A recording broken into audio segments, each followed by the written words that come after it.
Oh, hey there. Come on in. We're just about to start. Welcome to My Wife the Dietitian, a fun weekly podcast about nutrition and healthy lifestyle. I'm Rob, and together with my wife Sandra, we invite you to join us on this informative and entertaining journey through the complex world of healthy eating. Join us each week as we strive to help you with transforming your overall health and relationship with food through up-to-date, evidence-based nutrition information.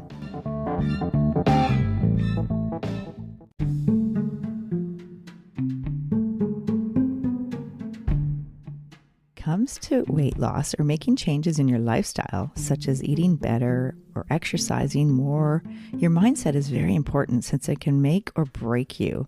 People often do not make changes when they fall into the mind trap of all or nothing thinking. For example, thinking I'm either on a diet or off a diet right now. I'm either exercising every day for an hour or I'm not exercising at all. These are just some examples of all or nothing thinking. Change isn't about being perfect all the time. It's about slowly making adjustments in your daily habits that lead to a positive outcome. It's when we learn from our mistakes that we can truly make changes that make a difference. Today we are talking to Michelle McAllister, dietitian from Bite by Bite Nutrition Consulting, all about the trouble with all or nothing thinking. Enjoying the show? You can help others find it and enjoy it too by giving us a 5-star rating or review. If you feel like reaching out to us with a question or comment, you can send us an email at mywifetherd@gmail.com.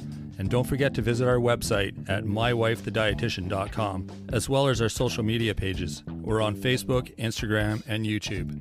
Enjoy the show. Welcome to My Wife the Dietitian. Hello, Sandra. Hi, Rob. How are you? That was a false start. Yeah. Sandra just jumped into it here a minute ago. And I would have gotten disqualified. This is take in two. A race, eh? Yeah, you would have got disqualified. She's so excited about this conversation that she couldn't wait for me to do my little blurb at the beginning. I'm totally excited because I see this all the time with clients. This black and white thinking when they want to embark on a lifestyle change, especially with nutrition and eating and possibly some diet, that they think, well, I've got to do it perfectly, or I, got to start Monday, or, oh, I failed, I got to start tomorrow. Part of the reason for that is when they read about these things, whether it's, most likely nowadays, it's going to be online where you've read about some diet or some health plan you want to try.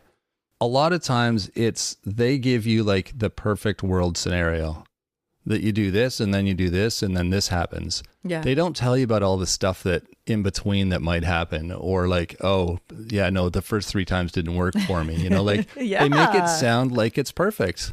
Just like anything, like it's really frustrating when you go to try it and it's like, well, this isn't working for me. Yeah. Yeah. It's like when the video about how to fix your dishwasher, it's like, oh, that looks easy. I could do that. Right. And then you get it all apart and you're going, wait a minute.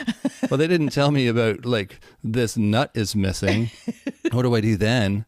Or this piece of cucumber's stuck in the filter. What do I do then? That's what I mean. Like they make it sound so perfect, but that's not real life. That's right. It's not real life. That's exactly what we're talking about today. We have a guest, Michelle McAllister, dietitian from Bite by Bite Nutrition Consulting. And we're talking all about the pitfalls of black and white thinking, or, the perfectionism when it comes to behavior change and lifestyle and changing what you're eating and other things you're doing in life. So it's really, it sabotages a lot of plans.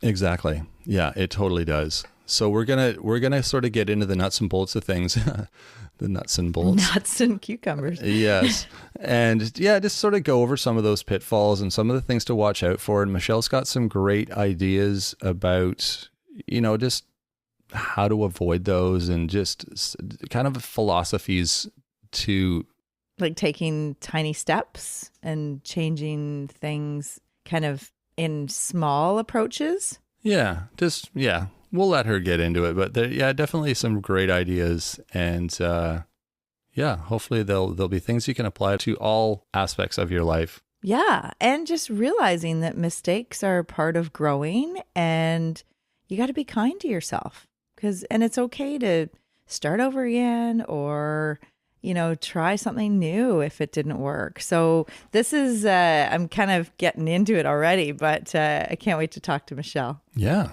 Well, let's go find Michelle. She's around here somewhere, and we will bring her out and she can share her wisdom with us. So yeah, stick around.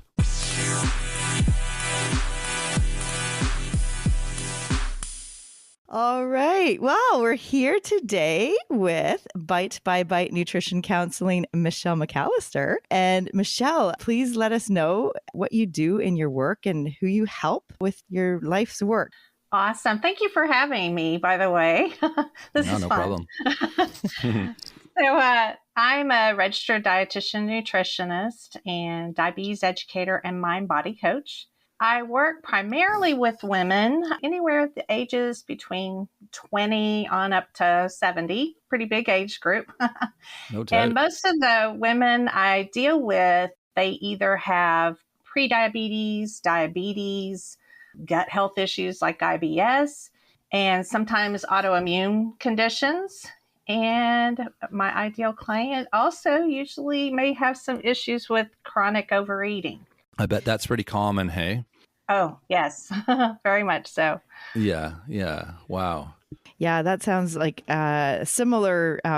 I know exactly what you mean. I mean, after 25 years as a registered dietitian and working with clients one-to-one in a variety of settings, like with prediabetes and different areas with chronic health, helping local physicians and in health centers, I know exactly what you mean. Like there's so many chronic diseases out there. And, sometimes the disease itself, just having a disease and knowing that you have to kind of watch what you're eating can even lead to, cravings and emotional eating. And as you said, chronic overeating. So that is so interesting. I'm so glad that you're on with us today because I think this is a common theme for so many people. I totally agree. I think a lot of times too, when people have been told, oh, you really need to stay away from this or stay away from that because of your health condition, it's like the little kid inside of them goes, but wait, no, I don't want to do that.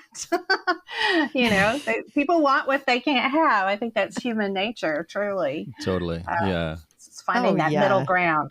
That's right. That's right. Exactly. And knowing that you're going to have to be eating for the rest of your life. This isn't just a temporary fix for something. And that's kind of daunting to think, oh my gosh, like I really have to change my behavior, but that's what it takes. And it's like one step in front of the other, like one foot in front of the other, and just small changes to, overall behavior change that helps your health. But I read one of your articles, which I thought it was so interesting on your website for your services and products, Bite by Bite Nutrition Consulting. And there was a blog article titled "The Trouble with All or Nothing Thinking." And I love that because when I teach and facilitate craving change classes or talk to clients who are kind of on that diet roller coaster and they've been on one diet and maybe by the time they're age 60, they've been on, 40 to 60 different diets in their lifetime. And it's, I think that diet mentality can get really, it's a vicious cycle, right? And we've talked about that on this show a lot. But why does black and white thinking sabotage a diet? I think it really boils down to perfectionism, too, when you really peel back the layers. I think a lot of times when we think, that we can't make any mistakes. And then the tendency for most people when they say they've done, a mistake, they think, oh gosh, I've messed up. So I'm going to have to wait until tomorrow to start over again because I've messed up. This day is not perfect. And the problem with that, of course, it just goes on and on. Each day becomes another day to procrastinate making change because they're stuck in that I have to be perfect mindset. And it really is very problematic for making lasting change. Once people can let go of that perfectionism and can really just be kind to themselves and realize that change is going to take time and that we don't have to be perfect in order to make progress. I always love the saying, progress, not perfection, because it's just such a critical thing. If we can let go of that perfectionism and really think about, how can I implement this in my life? How can I make this work for me? And maybe it's taking very tiny steps, but at least that's movement in the right direction. And, then we can make lasting change and feel good about ourselves, not feel like we're failing at yet another diet, which, of course, the diet mentality is problematic on its own. Oh, totally. Yeah. Oh, that's so true. I like that. Progress, not perfection, or, done is better than perfect. And just like, yeah, taking those small steps towards a healthy behavior change, because it's not like the next great thing and the shiny object of, oh, this diet sounds great. My friend did it and she lost 20 pounds. It's going to work for me. That is kind of what I hear with like the sentiments with different clients and different, people talking to people in different settings, is like, oh, well, that diet works, so I'm going to try it. And it's this whole diet roller coaster again, right? And it really gets to you. Usually they don't work. And it really impacts your own mental health and how you feel about yourself. And you feel like a failure every time it doesn't work, which could be 40 to 50 to 60 times in your lifetime. It really does a number on your mindset and your overall self-worth and feeling of confidence, I think. Most definitely. I think too, the world we're living in now, people expect everything to happen so fast. And with change, it doesn't happen overnight. And like you were saying, Michelle, it's small steps. And, it might take 3 or 4 months to get to the goals that you're wanting, but people want all these fast fixes and these overnight, like by, 7 days, you can have this goal or whatever. And they fall for all these, usually diet or fitness kind of traps, I'll call them, because that's what they are. And, they hear about people who did it or whatever, but like Sandra said, it's not going to work in the long run. And really you need to make those small steps, and it takes a few months to sort of get to the goals. And I think realizing that as you go into the change kind of mentality, I think you need to realize that in order to make it successful. Definitely so. I think a lot of times just making things even very tiny so that you get the ball rolling, so that you feel like can do this. This is very doable if I break it into tiny chunks. I don't know if y'all have ever read the book Tiny Habits, but kind of talks about that. And, if it's too big of a goal right off the bat, then maybe we need to scale that goal back a little bit and try something that is more doable. Mm-hmm. And much of the work I do with clients is helping them in, the work that I do with them, helping them figure out where are they getting tripped up, where are the obstacles, and trying different things that can help them move past that. Right. So that they feel successful and realize this is something that I'll be doing for me from now on. And, I've got to figure out how to navigate real life. Yeah. Really. We've got friends that we've talked to as well that kind of want to see, like they're trying to make change in their life. Everyone's trying to like accomplish something, right? And some people get tripped up trying to figure out every step along the way to get to the destination. And it's like, that's just not reality. That's not life. I mean, you all you have to do is kind of know what your next step is and figure that out. And then once that happens, then you figure out the next step. Like you can't know the whole route right in the beginning, because that sort of prevents them from even taking the first step. And, you have to have some faith that the program will work, or whatever change you're trying to make, have faith in yourself and have faith that you'll figure it out along the way. And just like you said, one step at a time, and figure it out as you go along. I think just kind of figuring out that it's really not a destination. It's really the journey. It's the journey of change. It's the journey of how we grow with these changes that we're making. And when we view it as like, we're not going to get to this destination necessarily, we're going to be growing along the way. We're going to be on this health journey where we get healthier, but not thinking, okay, once we get there, we stop. True. We want to Yeah. continue these things on, from now on. And I think that's, of course, where the habits come in. Right. Right. Oh, Yeah. I Good totally point. agree. And that's the whole thing too with lifestyle change and behavior habit changes. It's not a magic pill. Like I think people are looking, like Rob said, the quick fix. Like, oh, can you do some testing to make sure that I'm meeting everything? And I need the perfect supplement and I want this diet. And actually, like you said, it's behavior change and it's all those small little habits that we do daily that actually impact our overall health and our risk for chronic disease. Like we're talking about, moving more, sleeping better, managing our stress and relaxing, having some self-care, and definitely diet, nutrition come into that, obviously, and hydration. And it sounds so overwhelming when you think of all of that, but if you just have a small little tiny goal or a little habit that you're going to try to change and address for the next couple of weeks and then build upon that, that's where long-term sustainability of change, I think, happens for the long term, so that this is not just another diet, but it's you're changing your daily habits to improve your overall health. That's what I think anyways with helping clients in this situation, because you really do see that black and white thinking and the all or nothing thinking, the perfectionism. And when you said like they started a diet and then they're walking in the mall and they smell the popcorn and they're like, oh, I'm just going to get, one of the, like this big thing of popcorn and just to have it. And then they start having it and they're like, oh, I started my diet. Oh, I guess I'll just ditch it for today and maybe I'll start on Monday. And like you were saying, that it's this kind of this whole, okay, it's a procrastination, I think. Mm-hmm. Definitely. So that procrastination will keep us stuck every time. It surely will. Oh, There's totally. all those memes that say the diet starts tomorrow when you're sitting in front of a big, whatever bowl of popcorn or ice cream or a big pizza or something.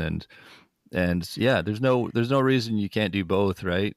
Enjoy yourself, but also stick to your goals, and you don't have to procrastinate and push it off. Exactly. I'm always get back up on that horse right away. Don't wait for until the sure. next day. What can I do this next meal that's going to help me move forward? It could be something very small, like I'm going to eat a vegetable the next meal, or I'm going to have more water, whatever those little tiny habits are. But if we feel like, okay, I'm still doing good, I'm still, on track, then I think that can keep us moving forward. And again, being able to make those little shifts during the day. Mm-hmm. Oh, absolutely. I bet all of our listeners, when you said that, I bet everyone's taking a sip of water. Very likely. That's what I just did when you said, oh, have more water. So that was something that like early in the week, I'm like, I have not been drinking enough water and it's getting hotter out. And I need to keep hydrated because it really affects your, just your energy and how you feel. So yeah, I'm glad you said that. Definitely. Focus. I notice when I don't have enough water, I lose my focus. It's like, what am I trying to do here? Oh, interesting. Okay. Yeah. Just that little drop in energy. Yeah, exactly. I remember, I think another one is like just, oh, we're going to grandma's and making cookies. And again, it's like, oh, well, if we're making cookies, I can't start my diet till tomorrow. Again, it's that feeling of like, it's the all or nothing. You got to do it all or you're not going to do any. And it's, there's this gray area where all foods fit and you can, keep doing your activities, whatever they are. But as you said, maybe your meal for that evening will be a little bit different than something that you were, planning before. So maybe you kind of adjust your day depending on what's gone on for the day. And I think this is where mindfulness is so powerful, mindful eating, especially, if you do decide to eat whatever the item is, sitting down, making yourself sit at a table, making yourself really pay attention to the food itself. what are the aromas that this food has? What does it look like? And taking a small bite, really savoring it, and taking the time to chew it thoroughly, and, not judging yourself, for that, for enjoying the food. I think there's just so much guilt that goes with eating that people really develop very unhealthy relationships with food because they feel like food is the enemy just because they're enjoying it. and of course, why do we have taste buds? We're meant to taste our food, right? We're meant to be able to enjoy it and savor it. And does that mean we have to eat a whole ton of it in order to get the enjoyment? No, honestly, just really when we slow down and we savor and we use a little self-talk, like, this is not the last time I'm ever going to see this food again. Unless I'm traveling to a foreign country and never likely to return, I'm probably going to see this food again in my lifetime. Don't have to eat it all right now. That's right. Yeah, the Last Supper scenario. Exactly. It's like, I'm going to see this again. And, just telling yourself, you know what, when I get hungry again, I can eat again. This is not the last time I'm ever eating, Lord willing. I can eat again once that hunger returns. Absolutely. I know. And I think that people, a lot of times I hear, almost like, you eat a little bit more because you're going to go out and you don't know when the next time you're going to eat, or, kind of like, I don't know if it's called like preemptive eating or eating. I call it preventative eating. Yeah. Yeah, exactly. Preventative eating. Yeah. Do you see funny. that? Oh, all the time. People do that all the time. I have to say, a lot of times, especially nurses, bless their hearts, they don't know when they're going to get that next break. So I'm going to go ahead and fill up now because, I might get hungry, in the next few hours and not be able to eat, which I know in reality, there may be some truth in that because they don't always get to take their breaks when they, would like to. But truly, I think we tend to overkill when we do that. It's like, okay, are you really going to need that much energy between now and the next meal? Are we planning like running a marathon in the next, hour or so? Because Totally. I doubt very seriously you need that much energy, to make it. And people don't like to feel hunger. I think there's sometimes people that just are afraid if they get hungry, and maybe they've put themselves in that situation from doing dieting in the past. Like, okay, I've already met my calories for the day, so I can't eat until tomorrow. And, it's just not very intuitive. It just doesn't really fit that person and what their body is telling them. So exactly. Yeah. Like you said, if they've dieted in the past and they're not allowing themselves that hunger cue, almost like they shut down the hunger cue. So they're not being, as you said, like kind of mindful, or they're not listening to their own hunger. And it's kind of like, oh, I'm on this meal plan, so I have to do it at this time and this time and this time and this time, like times of the day. And, then it's not allowing your own intuition in terms of your gut and your hunger saying, okay, I'm hungry. I'm going to, stop when I'm full. And it's all part of it is just tuning in. And I think it really gets thrown off with dieting and also like skipping meals. So like if you're trying to, restrict and limit, and, say I'm not going to eat anytime after 7 p.m. because I'm intermittent fasting. Well, guess what? We're in the summer, and where we live here, it's like not dark until 10 p.m. and then it gets light at 4 a.m. But we're outside a lot of the day because it's summer and it's an outdoor living. So you end up moving more and naturally, probably expending more calories. So to say I'm not eating after 7 p.m., like some arbitrary number on the clock, it doesn't make sense to me, because as if you think our ancestors, they would basically sleep when it's dark and eat when it's light. And when it's light till 10 p.m., it's okay to have something, like it's okay to eat a dinner a bit later. So it's kind of that balance, and to like listen to your hunger and tune into your body's signals. I think with dieting, you really turn those off over time. I think that's so true. And I love the term bio-individuality when it comes to eating. And just like knowing, really paying attention to how does my body respond to different foods at different times of day? What foods feel good in my body and give me energy? what foods take away my energy, because that really, can give you a lot of information in what your particular body does best on.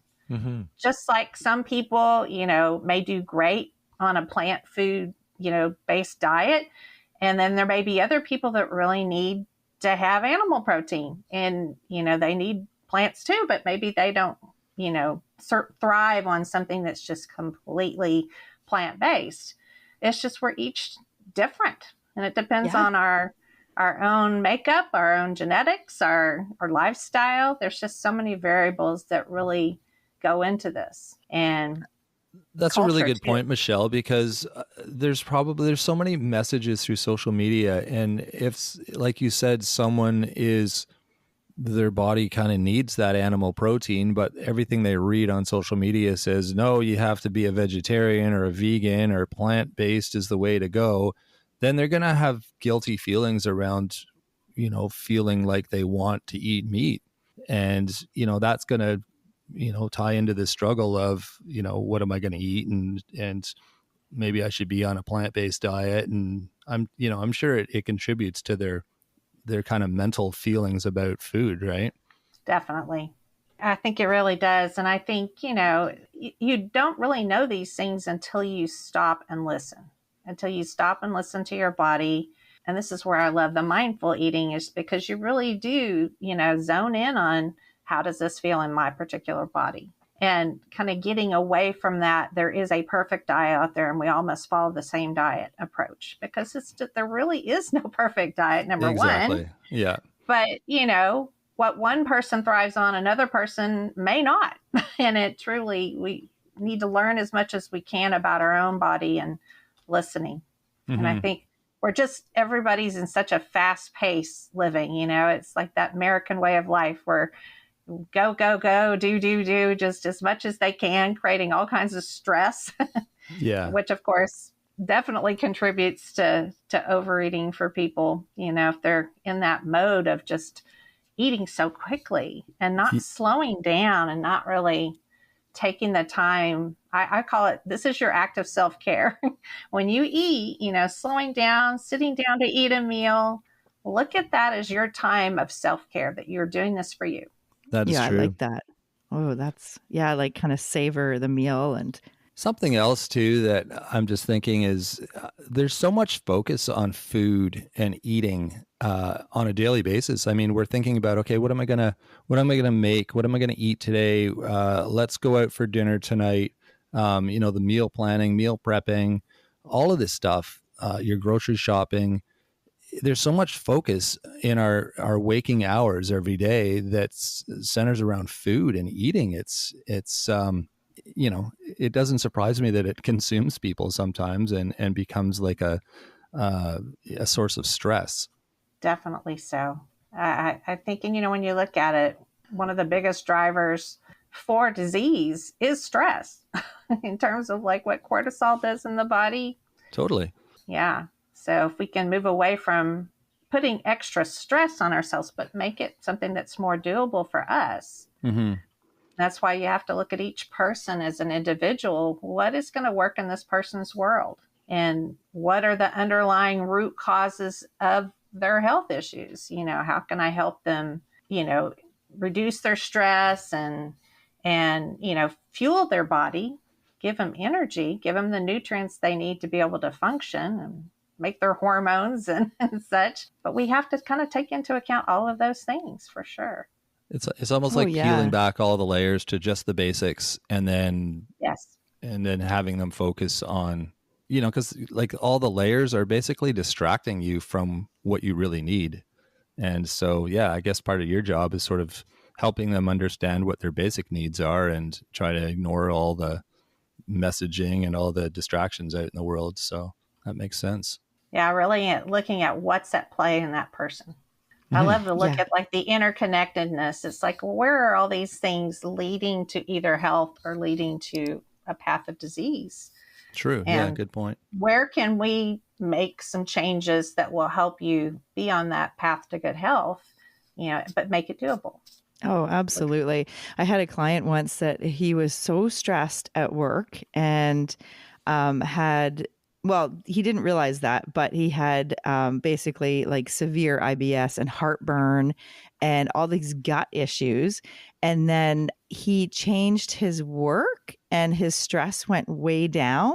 And all of a sudden, he was able to tolerate all these foods that he couldn't tolerate before. So it was almost like not necessarily food allergies, but definitely intolerances.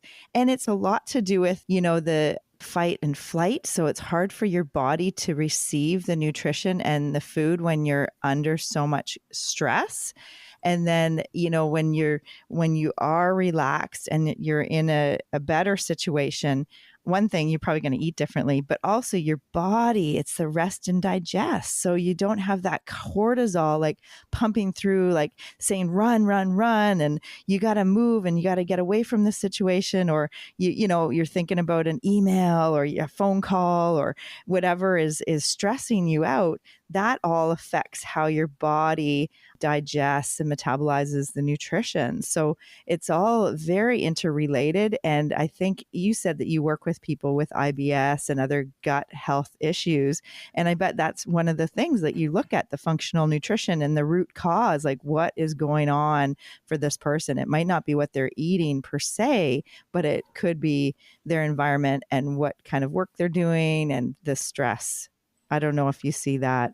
Definitely so. The stress is huge. And this is part of one of the things I do with clients is having them do a quick stress scan on their body before they start eating. Like notice from head to toe, where am I carrying tension in my body?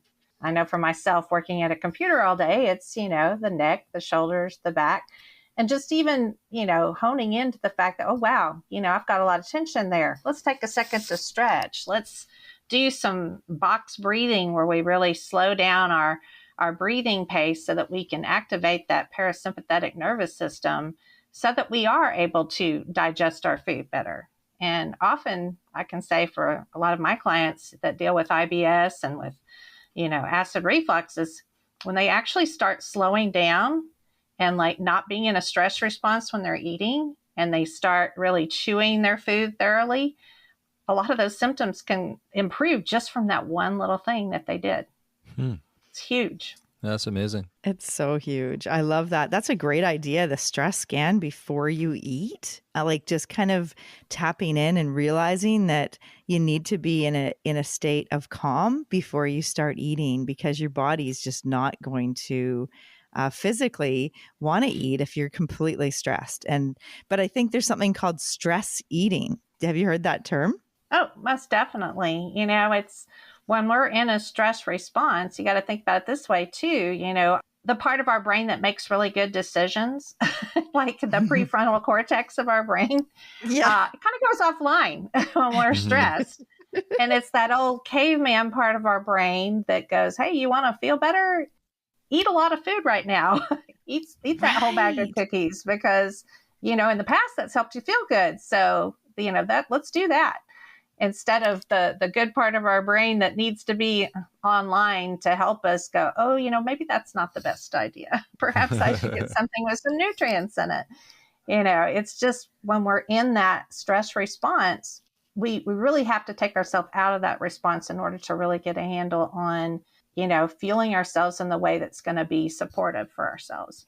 Yeah. And having better coping strategies or different, like instead of using like comfort food or, the food to manage your emotions, there's other coping strategies. And I love that, like the deep breathing, the kind of tuning in to like, okay, what also, I love we have a magnet on our fridge and it says reasons for eating. So why are you eating? Is this actually, what does the magnet say, Rob?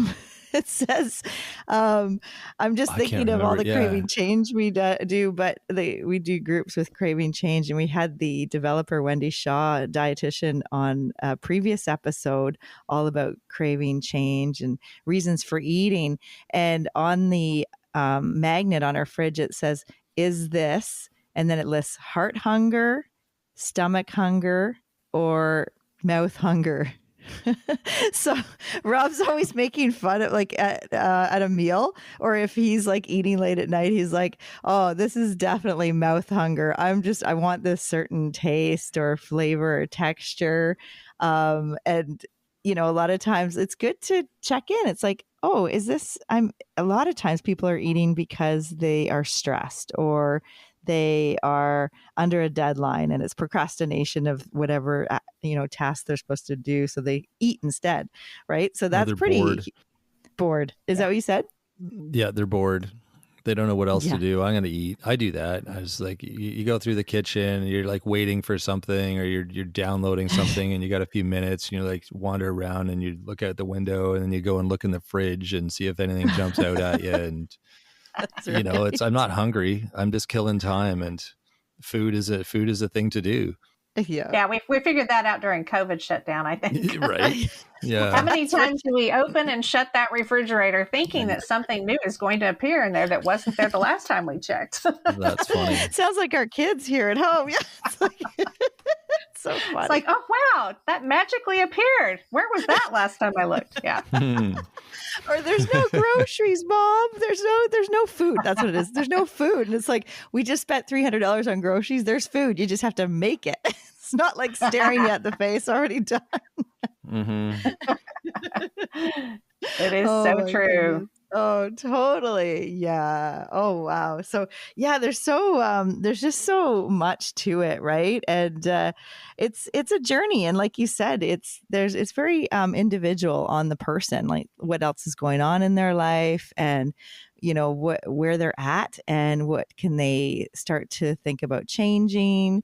And this is great. The work you do sounds very helpful. Like you're really supporting a lot of clients and helping with improving their health for the long term, like with the small changes in their behavior. And is there any other kind of tidbit that you would love our listeners to know, just like a strategy that maybe they can take in their own life in terms of something to think about? I think developing a stress toolkit, we kind of highlighted a little bit about that, but like actually making a list of things that you can do instead of eating to cope with the stress, whether it's meditation, whether it's yoga or the box breathing, or maybe we go for a walk or go pet our dog or cat, having a list of things that when we're in that moment, that we can try to do one of those things instead of the autopilot, let's go get something to eat. It's amazing how much of that becomes our autopilot move. It's like we've done it so many times. It's so deeply ingrained that we really have to have something else to replace it with. And I think just even having a go-to list that we can look at and say, okay, I'm feeling this way. I really want to go get something to eat. Okay, what can I do to deal with the stress first before I automatically go eat? And you have to catch yourself in the act sometimes. But I think, I encourage my clients to go and do something that releases tension right off the bat. And it might be something like shaking it off, whatever. But often when we have a built-up tension, it makes us want to eat. And I think, especially if people are craving something salty, crunchy, it's that act of crunching. If you think about it, it's a release of tension. And so if we can do something physical for even a minute, it might be enough to release that tension so that now we can address the stress before we do that autopilot going to look for food. Good idea. Oh, I like that. Yeah, I like that. Maybe there is a role or a function for that TikTok dancing that people are doing online. Yeah, exactly. Finally makes sense. That's me during my day for sure. Wake up. Right? Let's ramp up that music. I may not put it on TikTok, mind you. I was going to say, I do it too, but I don't actually share it with anyone. Except for my family and pets. They see me dancing around. Yes, definitely. Yeah, my family's definitely used to me dancing around. That's right. That's awesome. Especially when I'm cooking. Yeah, I was just gonna say that's something too. Like, right to it's usually like that time frame in the day where I just feel like, oh, I just need to move, and sometimes like just dancing in the kitchen, like with some good music, like as I getting the ingredients out to make a meal, and then grabbing some red wine, and just like it's so fun. It makes it joyful and like a fun Yes. experience instead of a chore. Oh, I gotta cook dinner for everybody. Like, I know. It definitely puts a different twist on things when you're in a good mood from listening to some good music. And yeah, my family has gotten really good. They've got really good about letting me play my funky music so I can dance around that's while right. I'm cooking because, definitely things just go smoother. I have to do things to a rhythm, so why not? Oh, exactly. And whoever's cooking gets priority for the music, I I think think. so. I think That's so. right. That's what I tell them, at least. I think so. Yeah, because you have kids too that do you have kids that are older? How old are your kids? My daughter is 26. So Oh, yeah. okay. Yeah. Grown baby. Yeah. Oh, that's awesome. Yeah. Yeah. We have a 21 and an 18-year-old. So, lots of action around dinner time in the kitchen. So, whoever gets priority, the one who's cooking gets priority with the music and with the space and everything. Like, get out of my space. Yeah, there should be a gate Exactly. in the kitchen, right? Like a baby gate, just keep everyone else out. Exactly. That's funny. How did they do it in like, the olden days, like in Italy? And like, I'm thinking of places where like all the women are in the kitchen, like making food, and for me, it's like, I like having space and I like having, kind of it's space in my mind, space to think about what I'm making and also just, focus because it does take some energy to you're not just a robot just putting things together. Like you want to be creative and, enjoy the whole experience because it makes it fun. Definitely. Yeah. Put a little love into the cooking. You got it. Exactly. I, That's I, I right. really think it tastes better when you're in a good mood and you're, cutting up those vegetables and you're doing things that this is an act of, showing others that I love them. It feels different. It tastes different than if like, oh, I don't want to have to cook for these people again. And I'm True. stuck in a bad mood. That's I really feel like the food doesn't taste as good. I'm telling you, it really doesn't. I love it. Oh my gosh. That's so interesting. Last night, I was going through some of these old cookbooks I have because I kind of collect them. And I don't know if you've ever heard of Companies Coming. Mm-mm. It's a Yeah. Canadian, I think it's a Canadian cookbook. They were in like the 80s and 90s and like it's old, but oh my God, it was so interesting like reading the author's kind of origin. And basically she had 4 kids and so she cooks all the time. And then someone said, "Oh, we have this big function. Can you cook?"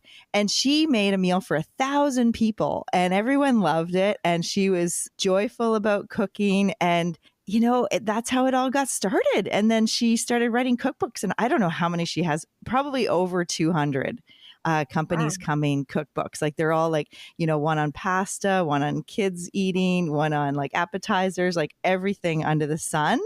And it's just, oh my gosh, it's so interesting because just as you said, like being joyful and, putting love into your food really helps, it helps the taste. It helps the people realize that you made this, like you put some love into this meal and it makes a difference in how they perceive it and how they taste it. And I think that's such an interesting thing that you mentioned because, it's almost like that, they talk about if the livestock are, happy and Yeah, exactly. they're sentient beings. Like you want to make sure that they have some good happy hormones going through their body, not the cortisol and stress hormones. And so we're all connected, right? Somehow. Yes, we are. We're all connected, That's most awesome. Yeah. definitely. Oh, wow. Well, let's see. We have one other question that we ask all of our guests. When you're going to a family or friend potluck, what dish would you bring to share? Well, I love color. I'm a very colorful person. So When I love to bring a veggie tray, but a rainbow veggie tray. So I like to have like all the colors represented. It just because it's pretty, it's like one of those Cool. things you want to take a picture of. So it might be, Yeah. the white cauliflower, the yellow bell pepper, the orange carrot, the red tomato. I love grape tomatoes, the green broccoli. And then my favorite thing to put it with, though, is beet hummus. I don't know if you've ever had beet hummus, but it is to I've die heard for. of I it. Yeah. absolutely love it. I fell in love with this brand. I think they're out of New York, called Ithaca, and they make a wonderful beet hummus. And I had it at a restaurant in Frisco, Texas one time, and I was like, oh my goodness, what is this? This is amazing. So, and it's pink, it's like this neon pink color that it's like really stands out, for sure. Very colorful. Is it regular hummus that's had beets added to it, or is it actually made with beets? It's made with beets, but it also has like the chickpea and the other ingredients that go into regular cool. hummus. Right on. Yeah, we're going to try that. So tasty. I love making hummus, and it's always fun to get creative with it. And that sounds amazing. Beet hummus. Yeah. And you go and you look at this plate and you see all this color. It's like, wow, that's so colorful. Totally. Well, that's like Mother Nature's like candy, right? Like it's all the vegetables and like, just the way they used to use, different colors for dyes was like with beets and with blueberries and pomegranate, like different berries and actual food that have those colors. And those colors represent those phytochemicals and antioxidants and polyphenols and all those really healthful, delicious elements in our food. I love that rainbow veggie tray. That's a great idea. Yeah, it is. It's definitely tasty too, so that helps. So cool. So you look at me like I'm crazy with the beet hummus. They're like, "What is that?" And they're curious. Of course, they want to try it because they're like, "Well, I don't know about this pink food you've got on there, but it's so good. I love it." Sounds delicious. And you had the beet hummus in Frisco, Texas, and you're close to there in Georgetown. That's where you live, Georgetown, Texas. It's actually 3 hours away. I used to live in the Colony, Texas, which is close to Plano, Frisco area. And then I moved to Georgetown, which, Texas is huge. So, it's 3 hours away.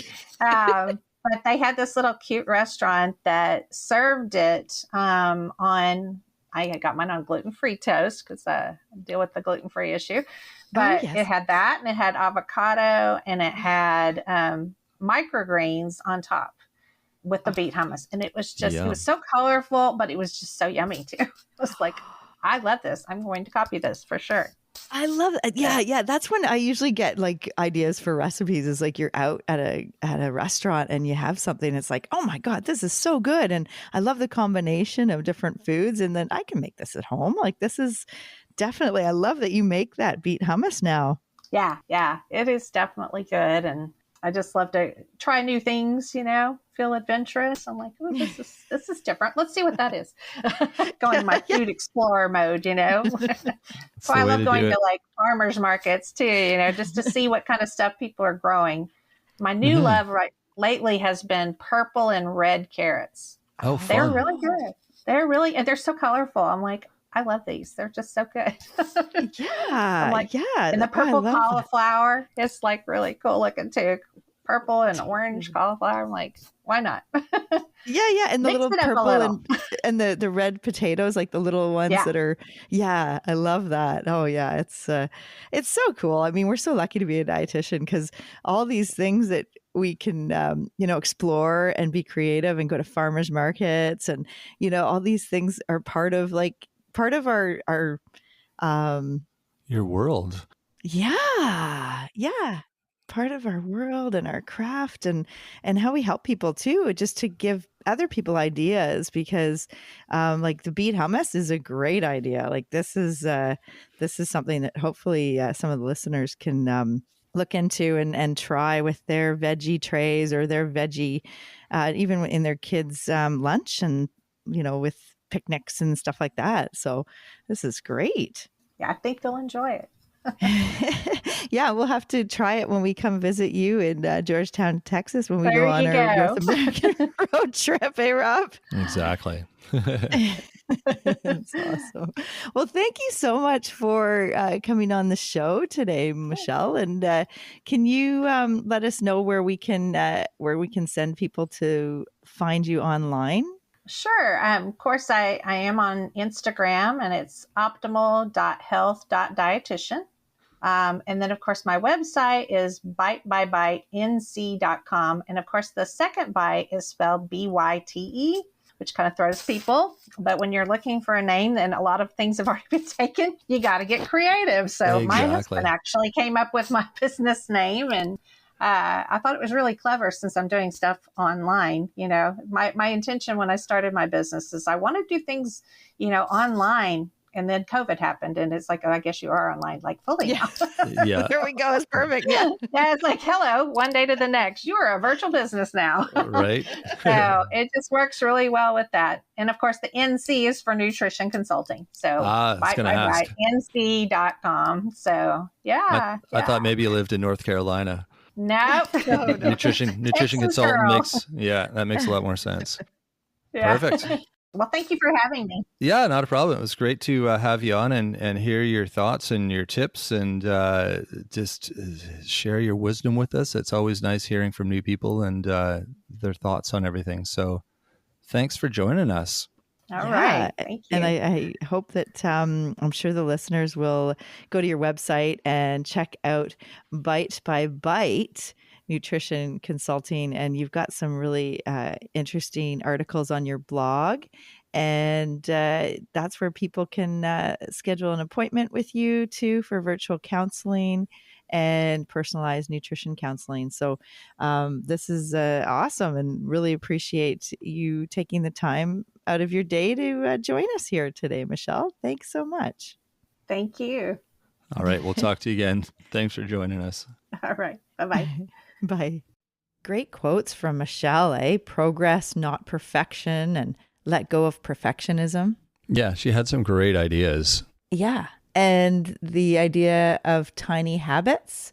Yeah, I like that. What was the other one? The stress toolkit she talked about? Yeah. Yeah, I like that idea. It makes a lot of sense. It's basically just having the right tools. I think the problem with any change you're trying to make, whether it's with food or health or your job or whatever, anything in life you're trying to make a change, it's kind of being able to have the right tools and understand kind of, like she said, the journey, sort of understanding the steps involved in the journey.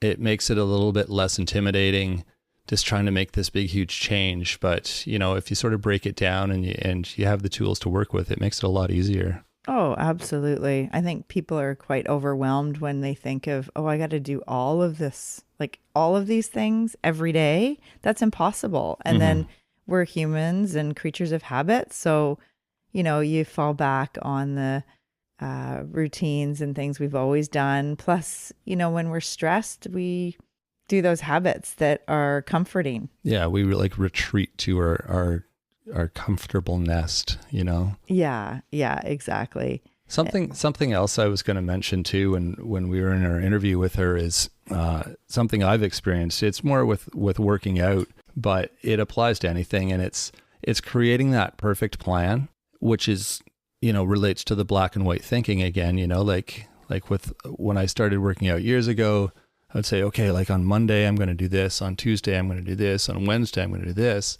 and then Monday something happens and I don't get to my workout. So it's like, oh, well, now I can't work out all week, because I've blown out my schedule is already blown out the window. So I'll have to wait till next week to start. And you always used to give me a hard time about that. It says, well, just start it on Tuesday. And but I can't, because it's based on like Monday, I have to do a certain thing. And so, yeah, then I changed that and figured out a different plan that would allow me to go whenever. But, having that super strict routine is it's just going to bite you in the butt. They don't work, so you got to be a bit more flexible, build flexibility and allow for mistakes to be made, because that's just reality. You're not going to have perfection. So just don't plan on it. Yeah. And to not have that wiggle room built in is just you're planning to fail pretty much. Exactly. If you say, I'm going to do this every single day, and you can't. I mean, every day there might be something that comes up, or, life gets There's in the way. There's always something that comes up. Exactly. That's something I've learned too. No matter how much you think you've got it planned, there's always something that changes your plan. Mm-hmm. Yeah, exactly. So yeah, it was a really interesting conversation about black and white thinking and perfectionism, and when it applies to lifestyle and eating and diets, because I think that's where people get into the trap, and we need to have more flexibility and just, one foot in front of the other. Mm-hmm. Exactly. Great. So people can check her out on Bite by Bite Nutrition Consulting online. Yeah, exactly. And did she say Instagram? Instagram and Facebook, likely. We'll put all the contact info in our show notes, so you can check there for her links. Yeah, she's on Instagram, optimal.health.dietitian. That's right. That rings a bell. Right on. Well, thank you, Michelle, for joining us this week. And thanks to our listeners for joining us as well, and giving us something to do every week, giving us some ears to fill with knowledge. We enjoy doing that for you. So hopefully you're enjoying it and getting something from it. You can let us know through feedback, various ways to give us feedback. You can rate and review the show. That's super helpful. There's always a way to do that on whatever platform you're listening. You can send us a comment through any of our social media platforms. We're on YouTube, Facebook, and Instagram.